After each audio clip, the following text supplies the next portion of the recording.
चला आज आपण साखर भात करूया। इथे 3 वाट्या बासमती तांदूळ 2 वेळा पाण्यातून धुवून घेतले आणि यामध्ये पुन्हा पाणी ओतून अर्ध्या तासासाठी हे तांदूळ भिजत ठेवून दिले। एका कुकरमध्ये मोठे 3 चमचे साजूक तूप घालून घेतलं आणि यामध्ये 5-6 दालचिनीचे तुकडे आणि 7-8 लवंगा घालून घेतल्या। हे थोडंसं परतल्यानंतर यामध्ये जे तांदूळ भिजत घातले होते ते निथळून घेतले आणि आपण घालून घेतले। हे तांदूळ 7 ते 8 मिनिटं मंद गॅसवर परतून घेतले आणि यामध्ये बदाम आणि काजूचे काप घालून घेतले।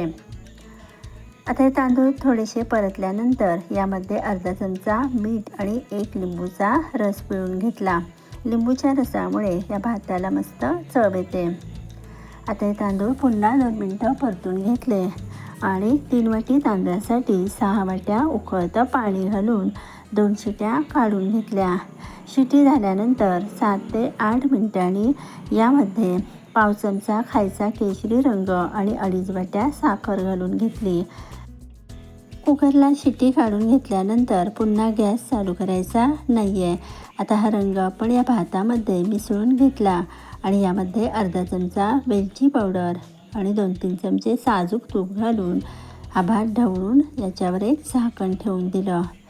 अर्ध्या तासानंतर आपला हा साखर भात मस्त असा तयार झालेला आहे।